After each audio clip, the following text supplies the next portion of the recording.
basically. That is not, Friend in the foxhole. I'm not paying you the amount of money to call you at 8 p.m. and say, I will sit with you on the phone. Right. I'm here with you for Right. this. So I don't think people spend enough on strategy. Got it. And I don't think they spend enough on tech. So the money probably works out to, 50, I don't know, 50-ish. 45% on strategy, 45% on tactics, and maybe 10% of your budget On can coaching. go to coaching. And coaching is really, to me, like you've got a specific thing you're trying to address. There's health and wellness coaching. There's mindset coaching.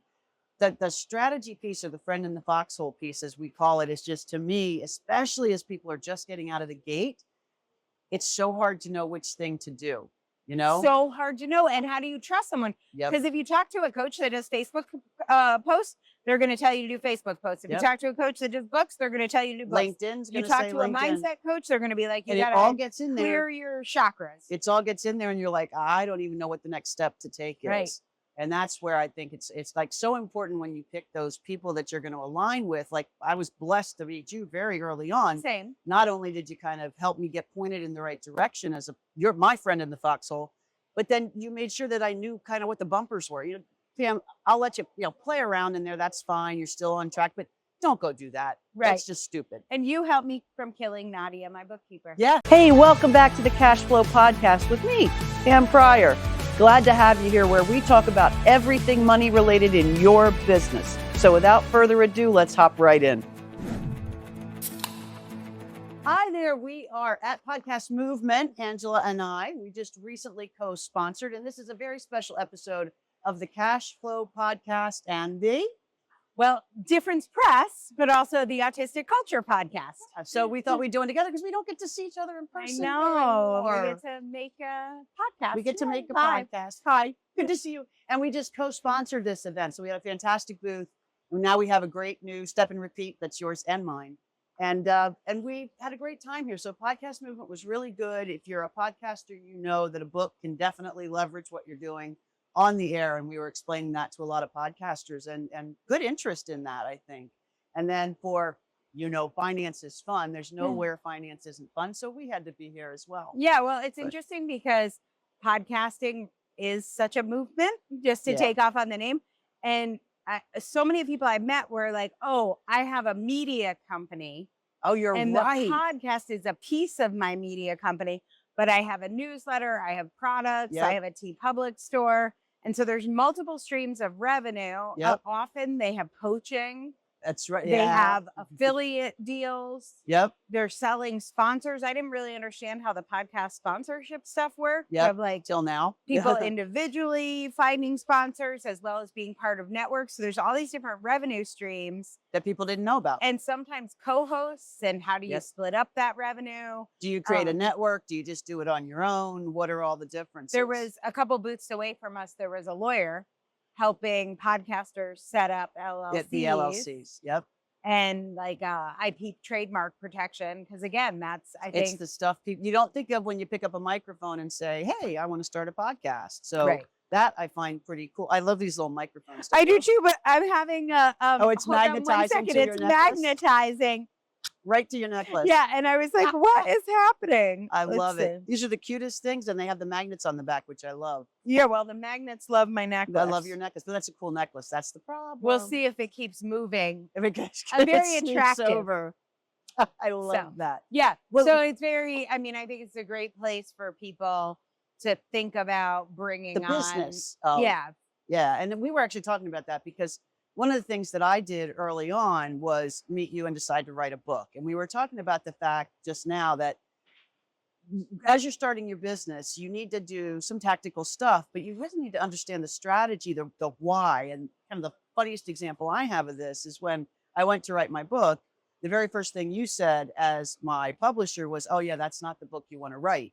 You just told me what you want to achieve, and that's a different book.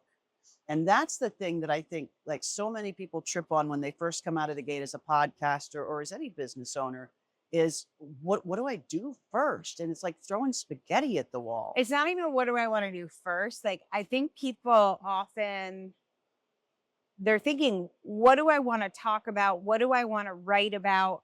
What am I an expert in? Yep. What do I want the content to be? Which is great. but it's not a good first question. That's the A way much I better put it. first question is, why am I doing this? Who am I doing this for? What is the outcome I want for myself? Strategy. It's strategy. Got it. And people don't even know the strategic questions. So they will say things to me like, is this a good idea for a book? Mhm. Like, for anyone, for a hobby, Got for it. like, for To get what clients, purpose? to To get clients, be a for bestseller. speaking. And I think there's so many, even I kept doing that. When I first started in business, it was the Marie Forleo craze. Oh yeah. I remember that. Was it business I can't At the remember. time, it was called Rich, Hot, and Happy B School. That was in the Laura Roeder days, way I at the love beginning. it. And I had so many emails. So I didn't even have product. I didn't even know What you're gonna do. I thought I was gonna do domestic violence coaching. Like, I had a full-time job, and I was like, I want to be some kind of coach for Okay. someone doing something. Meanwhile, by the way, I had 20 years of experience In doing publishing. books. Yeah. And But I was editing, like, I'm publishing, going and to do writing. something new. I'm going to be a coach. What can my content be? I'm going through all this stuff with domestic violence. Maybe I can help other people with their domestic violence journey. And this stuff was happening with a coaching program, because I want to talk about coaching, me right? too. So I really wanted to buy Rich, Hot, and Happy B School, because I wanted to be rich, hot, and happy. And I felt like I needed B School. And everyone was emailing me. It just seemed like I was getting 50 emails from 50 different people Selling you stuff? about basically? Rich, Hot, and Happy B School. They were all affiliates. They were all in the affiliates. So the very first coaching program I went to buy, which by the way was $25,000, and I had made like $0, was I'm glad how that wasn't to get my first one. affiliates. Oh, The okay. tactic. Before you even knew what you were selling. How would you get affiliates? For what would I be getting affiliates for? But the advertising, the emails make it look like, It oh, looked anybody can so do this. good. Just do this thing. I was like, I'm going to do B School. I'm going to figure out what my thing is, and then I will immediately need affiliates. Yep. So I joined this. The way I got into B School is like, I joined this affiliate mastermind, and I was like, everyone in this community will become my affiliates for my Got thing that I don't know what it is. I Like, love that. Wrong order of operations. Yeah. Like, we're going to start with Well, I did it division just- and then do addition. Like, I did a similar thing, and a lot of people know this story already, but I met you because I heard you on a podcast while my mom was in the hospital with a broken femur, sleeping happily under morphine. And you reached out very quickly, and I'm like, oh, cool, I want to write this book. I'd been a CFO in corporate. I was going to write a book about how to be a CFO and then leave and be something else. And the very which first you thing didn't you know how to said, do, but okay. exactly, No. exactly. And the very first thing you said was, no, that's not the book. And you steered me back very quickly to strategy. And I think a lot of times people don't get that person. They get a vendor who sells tactics. And a lot of times they're really successful people who sell tactics, but they don't get that gap between, you have to have something. It's interesting. idea. I think a lot of people don't want it. Like, a lot of people don't like me. I know you like me. I'm glad you like me. I like me too. So that's Yeah, the good news. All right. But a lot of people don't like me because I won't work Just with do it. people. Yeah, I won't just do it. Mm-hmm. If you want to write some stupid book, go do it with someone else. There's 1,000 book coaches. Half of them, by the way, were my clients who have now started their own business. That is Fine. actually true. Go work with one of those people. I don't care. Like, Yep. marry, meet, marry, part, marry, meet again. Yep. The people I want to work with are people who want my strategic advice. Because that's what's going to turn into something. And it's interesting. It's the same thing with the CFO services, right? I'll get people who call and go, I don't have anything to do with my numbers. I want you to just take care of it and make it go away. I'm like, no, that's not it. going to be good. That's not But it. If you want to do, Here's somebody who can do that for you. right. Go for it. But if you really want to understand why you own your business and what it's doing for you today and what it can do for you tomorrow, you need to talk strategy first. What is it you want out of this? Is it money? Is it popularity? Is it a hobby? What's that? Yeah, in your new book, the legacy chapter. The legacy chapter. Is it legacy? Yep. I think it talks. It's essentially the legacy chapter, and it's why you got into it often becomes something very different than what your next step's going to be. Mhm. It's the old what got you here won't get you there. Yeah. And no, I'm not just going to do your bookkeeping, because doing your bookkeeping is just like writing the wrong book. Your Right. books are going to tell a story. They're going to prepare your business and you for whatever the next thing is. There was this woman who came to me. She's very lovely. And she's like, I've had a crazy life experience, huge life experience. And I want to do 8 books. I've written the first book. The first book is 0 to 9 years old. And, here's how I'm breaking my books down. I was like 9 to 18, 18 to 21. She had it all figured out. Yeah. And she had it all figured out. And I was like, is the purpose to write your life down so that it is written down? And she's like, no. New York Times bestseller, film deal, TV deal. I'm like, so I guarantee you, I 100% guarantee you that a longer book series on your life than George Washington has on his life is not going to sell. And like, she didn't want to work with me and probably thinks I'm a bitch and says terrible things about me. But like, I don't want that money. There's no amount of money I could charge that would make it fun for me. And you've got to make sure whoever's paying you is getting an ROI. That's one of the things That's you why said. It would make it fun for me to basically steal money from her. But if she said to me, this is just my personal project, I want to die with 8 books on the shelf. I can help you with that. Tell my life story. Then I have no problem. I'll happily take your money. Yep. And that's the way it should be. And you were saying something, and I think this is along those same lines.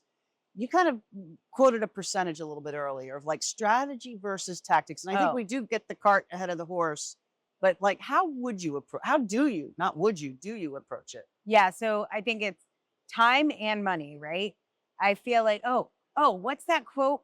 I forget who it was, but it was like, if I had it's genius, it's probably mine. Chop down. No, it's like Lincoln or Washington or something. Like if I had to chop down a tree, I'd spend 90% of the time figuring out how to chop it down the tree. And 10% chopping it. Yeah. So that's basically or why you want to chop it down. Right. So what I think the most important thing people can do is figure out their strategy and have a sounding board. Now, let me ask you a question. When you say figure out your strategy, what does that comprise? Is it the why? Is that the why? It is the why. So it's why are you doing this? But it's also the what is the outcome? Because when I ask people why, their answer 100% of the time is, I want to make a difference. I want to help people. I want my life to be meaningful. And that's not helpful to our strategy. Got it. So it's really like, what's the outcome? What is the short-term outcome? And how will that short-term outcome lead you towards some sort of long-term legacy? Why make a difference? So strategy doesn't mean where do you want to be 20 years from now? No, I think it's like 18 months. Yeah. And what's the best way to spend time or effort 18 months in the next 1 to 3 years? And I love this because when you and I worked together for a while, I was your CFO.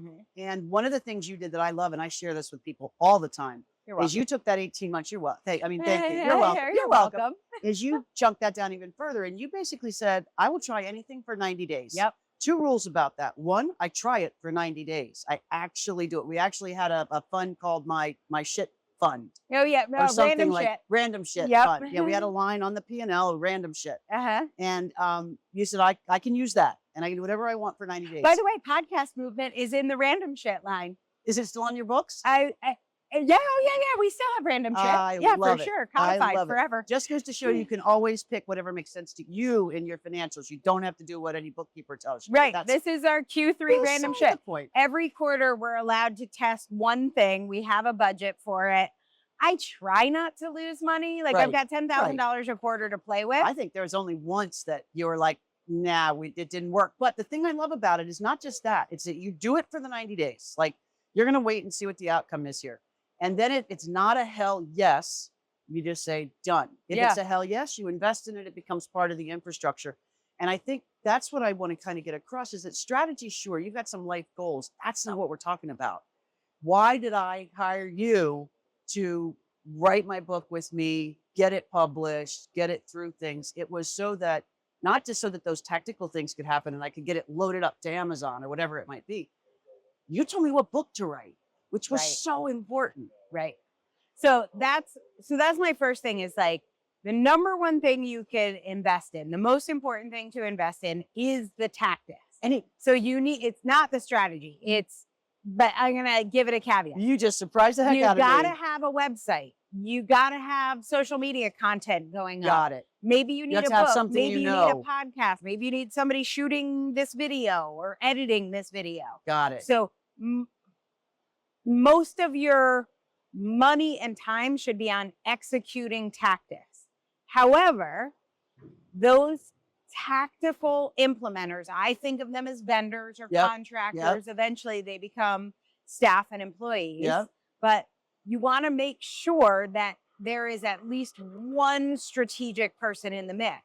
So I think as your book coach, I served as That like a role. strategic Yep. advisor. When I started my business, I had a board. It was 3 people.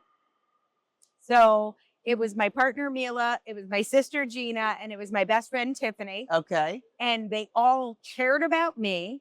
They understood my short-term goal. My short-term goal is very, very boring. It was make $15,000 a month That's so great. total, Wow. like net, not gross. Yep. And so every quarter I had to run by them. This is what I'm doing this quarter. This is my spend. This is the people. So I'm going to Podcast Movement. It's Yeah. $10,000. I'm getting a booth. I'm buying a tablecloth. Here's how I'm I'll having measure trifold success. brochures. Here's how I'll measure success. So I paid for all those vendors, Yep. or I paid all those Got marketing fees. But I had, in my case at the beginning, strategic advice that was free. It was this board of people I trust. Not to be confused with coaching. No, because coaches are invested in not telling you the truth. They want you to Tell not me that that. they want you to buy their service. So they have an idea. I don't know, maybe their idea is you should create online courses. Okay. And if online courses end up not being right for you or you don't like them, most coaches don't even have a container in which they could say to you, Got it. you should spend this money somewhere else. Got it. Like the whole container is just teaching you how That's to what I do call a thing. friend in the foxhole. Or if it's like mindset. Yes. Like mindset's really important. Yep. Oh, God, yeah. So it's great. So they have a container. Let's just say it's 8 weeks and balancing your 8 chakras to a better mindset. I don't know if there's 8 chakras. Some number of many there are. chakras. Right. So you've got 8 weeks to better mindset. Yeah. If strategically that's not the right decision for you, there's no space for a conversation with them Got strategically. it. It Should I says you still be actually doing need this? a tax accountant. And then you don't get anything tangible. There's nothing practical from that program. Got it. And then there's no way out. You have to figure out how to integrate that into the rest of your life. So I think most people are like, oh, let me fix my mindset and then I'll be able to do these other things. Yeah. But whether it's like business coaching or mindset coaching or what do I want to be when I grow up coaching, Yeah. it's like, I think that should be a very small part. If you have no idea what to do, maybe there's a coaching Yeah. program that's like, Yeah. I have no idea what to do. This is really making me think because I think I thought when I first came out of the gate, I thought of you as a coach, but you were really much more of a strategist and tactical execution person. Like you connected the dots for me between here's what you do, A, B, and C, even though sometimes I didn't do it Right. just because I'm stubborn and go, I'm Well, from coaching corporate. I'm different. programs are mostly designed for you to not do it. And I think when I had a coaching program, That would it happen. was like, yeah, it wasn't designed for you to not do it, but it was like, do it or not do it. My job is to coach you and tell Got you it. what to do. Got it. But like my board or like you as my friend in the Yep. foxhole as my financial person, Yep. it is like every call we've gotten on and we've gone through some huge Oh, yeah. crises together. Oh, yeah. The goal was by the end of this call, we'll know what you're doing next. So Right. I had like a huge And you're not alone in figuring it out. multi tens of thousands of dollar fraud. Yep. And I called you at 8 p.m. at I night. remember. And all you said was it's friend in the foxhole time. I'm like, friend in the like, foxhole, it's really bad. Yep. I don't know what to do. And you're like, by the ABC. time we hang up this phone, you will know the next Yeah. step. Gotcha. What coach is designed to do Got that? you. Okay. You're right. It's a very different. And it's not that I wasn't paying you, so it doesn't have to Right. be free. no. In right. fact, at that moment, I wouldn't have wanted to call Tiffany, Mila, or Gina because they don't know about finances. Yep. And I was in a major financial Thing. hullabaloo, Yep. right? So Huh. I think that, I paid you, you were on retainer. Right. Yep. But part of that payment agreement was if there's a crisis at 8 I'm p.m., I here. can call you on your telephone. And we're going to know how to set up the strategy for the next however long it is to deal with the And crisis. that might have been 24 hours, Right. not That's it. exactly 90 days, but Yep. you're like, the first thing we need to do is shut down all the accounts. Yep. I am going to hold on. You call Robin and Do tell these him things. to shut Yep. down all the accounts. Yep. Cut up all the credit cards. Do all the things. Yep. See, that would be a terrible coaching business. Gotcha. It's not scalable. And so if I bought your 8-week Course. program, which you probably have, and it's probably great, It and I is. think there are people who should buy it. Yep. There are things that it's good for. It's the first book, basically. That is Yeah. not. Friend in the foxhole. I'm not paying you the amount of money to call you at 8 p.m. and say, Gotcha. I will sit with you on the phone. Right. I'm here with you Right. for this. So I don't think people spend enough on strategy, Got it. and I don't think they spend enough on tech. So the money probably works out to 50, I don't know, 50-ish. 45% on strategy, 45% on tactics, and maybe 10% of your budget On can go to coaching. coaching. And coaching is really, to me, like you've got a specific thing you're trying to address. There's health and wellness coaching. There's mindset coaching. The strategy piece, or the friend in the foxhole piece, as we call it, is just, to me, especially as people are just getting out of the gate, it's so hard to know which thing to do, you know? So hard to know. And how do you trust someone? Yep. Because if you talk to a coach that does Facebook posts, they're going to tell you to do Facebook posts. If Yep. you talk to a coach that does books, they're going to tell you to do books. LinkedIn's You going to talk say to a LinkedIn. mindset coach, they're going to be like, you And it got all to gets in there. clear your chakras. It all gets in there, and you're like, I don't even know what the next step to take is. Right. And that's where I think it's like so important when you pick those people that you're going to align with. Like, I was blessed to meet you very early on. Same. Not only did you kind of help me get pointed in the right direction as you're my friend in the foxhole, but then you made sure that I knew kind of what the bumpers were. You know, Pam, I'll let you, play around in there. That's fine. You're still on track, but don't go do that. Right. That's just stupid. And you helped me from killing Nadia, my bookkeeper. Yes, and which I is did. very nice. Which and is the Nadia tagline for- appreciates it too. Which is the tagline for the book. If you kill your bookkeeper, who's going to post the bail check? That is Yeah. correct. And if I had, I think you might have helped me, but it would have been bad for marketing. So I'd have helped maybe you. not. Yeah, it would not have looked. That would not story have looked good. is true, 100%. It would I was not have very looked close to good. a murder. I love it. Now, talk to me for a minute. One of the things, and this is totally off topic, Yeah. but I wanted to throw it out there. So one of the things that we talked about is you told me, I said to you, this is kind of feeding into your podcast a little bit, but we were in there talking, and I said, oh, am I ADHD? Do I have, am I Are this? you neurodivergent? Are you And one you're of like, us? no. You're pretty neurotypical. You're pretty neurotypical. And I think something that's really important now is the message you're getting out, that there is so much overlap between people. Like, there's not a divide between neurodivergent and neurotypical people. There is, Oh. but there isn't. Yeah. and, like, Okay, so how I wanna we talk kinda about work this. together and how that Yeah, works so- even. Well, first of all, so I'm autistic. Yep. Not everybody might know that, but my show is the Autistic Culture Podcast, and it uses the social model to look at autism instead of the medical model. Yes. And the reason why that's important is if you look at a garden, and we're in a beautiful garden now, yeah, you we can't really see it. are. But if you looked at those little pink flowers Yep. and you thought of them as like a diseased version of the big orange flowers next to them, and you wanted to make those little tiny pink flowers be like the big and orange flowers, the little pink flowers would always fail. Huh. But if Yep. you just look at it like, oh, biology is Little pink diverse, and there are flowers. some little pink flowers and some big orange flowers, that's what the Autistic Culture Podcast approach is, of like, oh, we And have they're all still in different. the same garden. They're still in the same garden. They all have needs. So Same like nutrients. they both need light. They both need sunlight. They both need water. That's Yep. great. But the little pink flowers maybe need more pruning, and the orange flowers maybe need more water. And, Yep. and like the job of the gardener, and we are all our own gardeners, 100% of us, Yep. is to understand our support needs.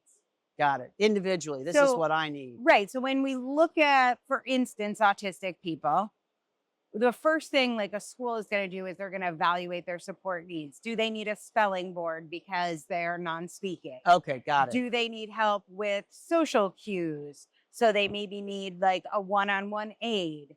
A lot of us, including me, are dyspraxic. So do they need a typing accommodation because they can't write very well? Have you I ever didn't seen know my that. handwriting? No. It's terrible.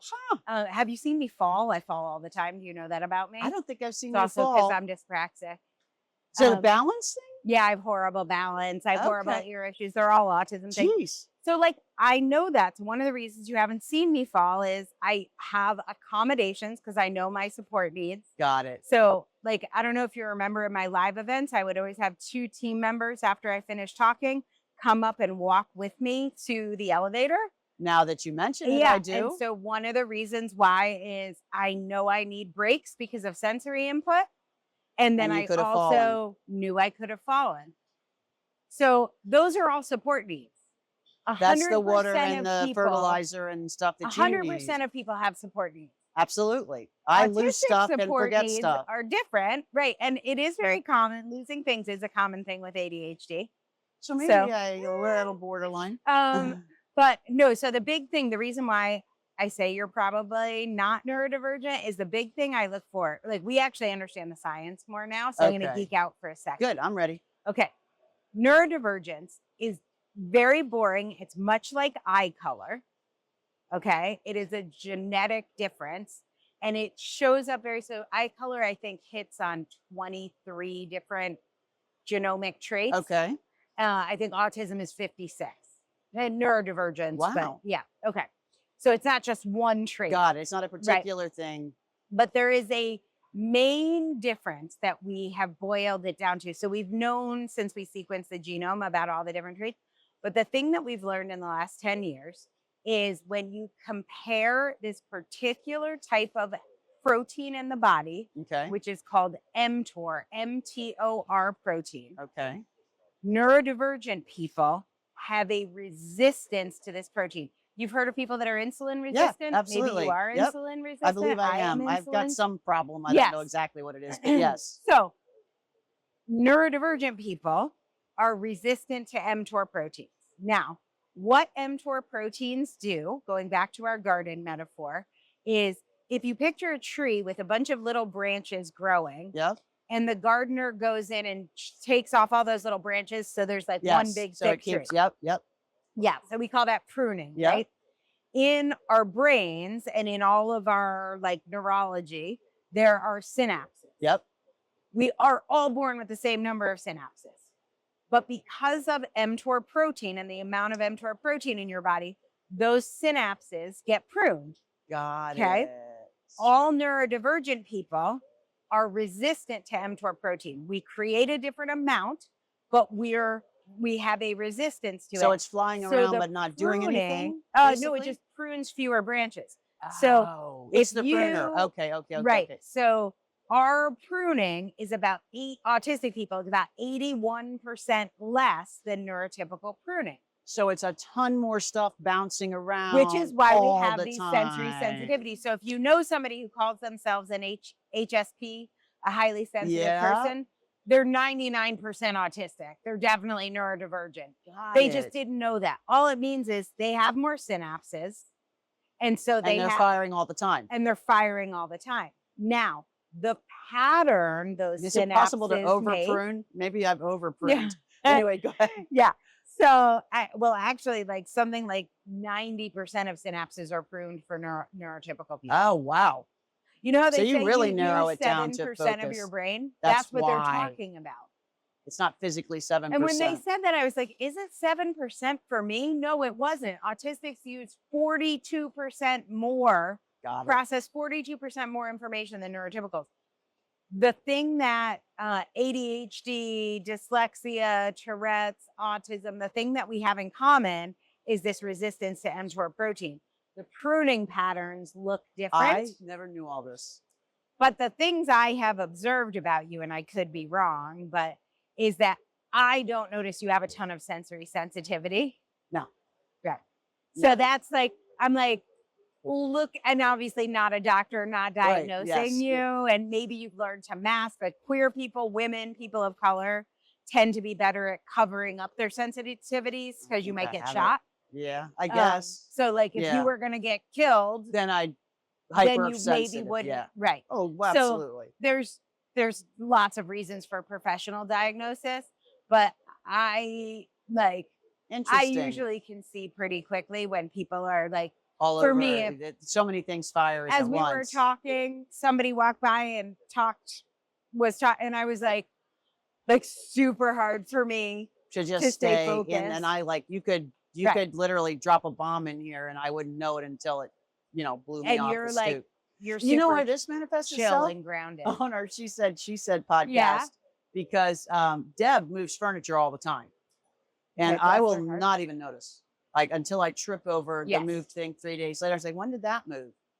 Whereas you would walk in that room probably now, Oh my God. months after you've been to my I house can and picture go, all the furniture. Oh, and that actually happened. Because the last 2 times I went to your house, all the furniture was in a different place. and I would never even, like I came to the castle how many times? I have no idea if you moved the furniture or not. None. No. Zero. I because we barely do knew not if I was commit in a those different sorts room. of crimes. Yeah. We are we don't- autistic people. We don't commit those crimes. That is really interesting. I did not know the science of Yeah. that. That is really, It is really interesting. So and it number actually one- means, in my mind, let's Yeah. get this backwards. I mean, I guess there's no right or wrong, but that sounds like a more advanced being that is not pruning back synapses. more than, and less. maybe it's not It's not- advanced, isn't the the right thing- word, The but thing enriched. is that so we You're just being forced to function higher in highs, the world. lower lows. Okay, that's Right. why I can. The synaptic pruning is what keeps the race alive. So we need Okay. neurotypical. Okay. By the way, what I'm going to tell you, we need neurodivergent people too, Yep. but we need neurotypical people because you're the ones who can like keep everything moving without falling apart. Got it. It's like when they We- call me woo-woo grounded.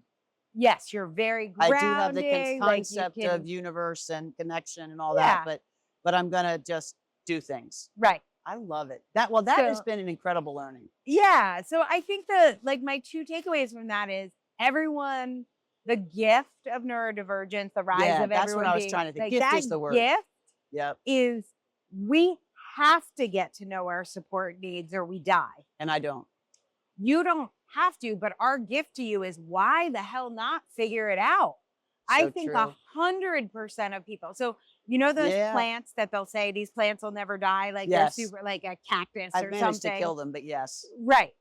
So neurotypical people are less likely to die. We're the orchids, you're the cactuses. Got it. But still, don't cactuses have needs? Yes.